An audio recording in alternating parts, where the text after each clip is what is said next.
Hi, I'm Abhinav. I'm a coach at Speaking Schools Australasia.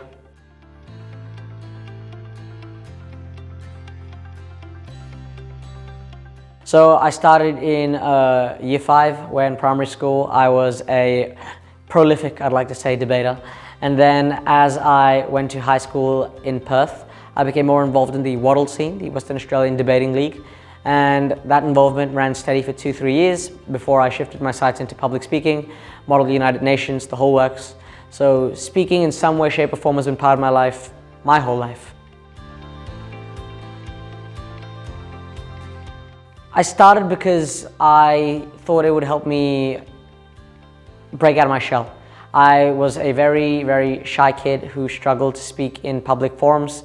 And I found that public speaking and debating really gave me the confidence to share my ideas, even in places where I may not be the oldest or the most experienced or, the most qualified. My favorite thing about public speaking, at least now that I'd like to think I'm somewhat good at it, is the ability to hold the rapt attention of several people, and it's just you and the ideas that you intend to convey through your words, which you may be, letting fly free ex-tempo, or it could be something that you've spent a lot of time and effort crafting. Either way, I think it's a very satisfying feeling, and it's something that I don't really find anywhere else. Winning. I enjoy proving my arguments over my opponents. I like rebuttals especially, because it gives me an opportunity to feel like, a lawyer in some way, shape or form, to object, to poke holes in the underlying argument of the opposing team. So it's a rush. Winning is a rush. Losing is equally distressing and crushing, but I'd like to believe I won more often than I lost. I think it just allows me to be more me, if that makes sense. I feel like it's given me a lot of soft skills. In a university environment, I've been forced to work in a group setting more often than not, and a lot of the times I'm the least experienced, least qualified, and least vocal person there. But I feel like I can draw on my experience in public speaking and debating to give me the ability to hold my own, to feel confident in that my ideas are strong and I can share them, even if I am the youngest or least experienced. This was a challenge, not a personal one, but more of a social one. My high school in Perth was being poised to shift from its 100-plus-year-old heritage city location, sprawling campus, to a high-rise in the city. And high school objected vehemently, and I used my public speaking skills to give a speech in front of reporters and thousands of people in front of Parliament House as to why our students deserve the natural heritage campus, and it's something that was reported by newspapers, and something more importantly that made me feel very strongly about my civic duty and social duty to my community and my peers.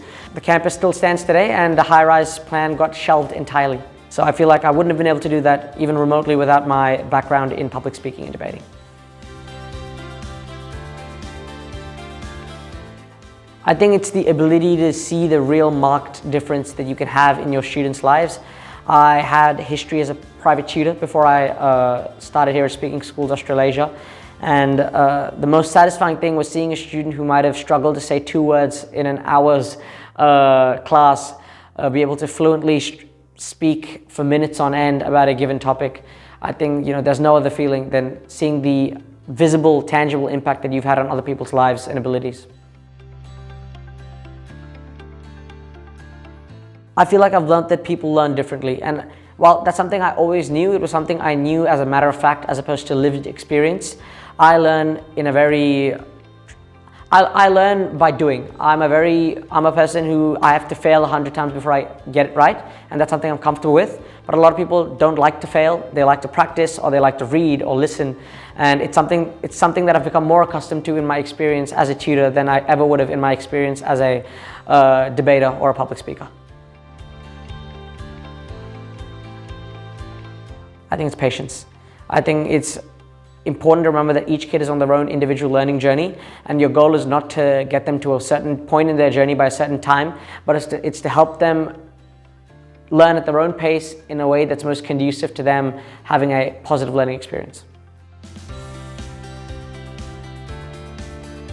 I enjoy working at speaking schools because of the experience. I enjoy working with children, but the flexibility it offers me as a university student. Definitely. I definitely recommend others to join the team simply because I've had a positive experience, and at least from a perspective of a university student, I know that many people struggle with finding that balance that allows them to work in a fulfilling capacity while still prioritizing their education. So I'd highly recommend Speaking School Australasia to any peers who are interested. Do it. It can't hurt. The worst thing you can do is fail. Honestly, I believe that it's not for everyone, and I feel like that's something I may differ in my point of view from other people, but I feel like a lot of people who it could be for will never know because they don't give it a try. So I feel like give it a shot.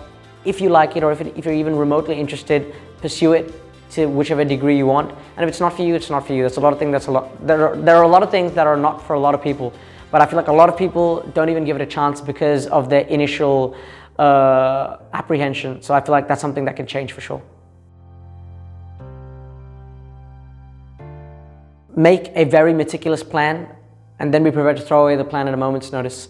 I believe that the most important thing is to have a conceptual understanding of what you're about to say. Not a memorization word for word, but an understanding of what you're trying to say and the points you're trying to hit along the way. And while it helps to have a speech meticulously crafted, also be prepared to throw it out the window and just freestyle what you want to say. Because what's more important than the exact nuance of how you're saying is the key points and the key themes. Keep at it. It only goes up from here. It only gets better. I am who I am because of my experience as a public speaker and a debater. I'm wittier. I'm quick on my feet, mentally speaking. I'm sharper. I'm able to voice my opinions. I'm able to critically evaluate arguments, not even arguments, case studies at university. I'm able to think far more critically than I would have otherwise been able to due to my debating experience. So I'm a more well-rounded, competent, and I'd like to believe vocal person because of my experience as a public speaker and debater.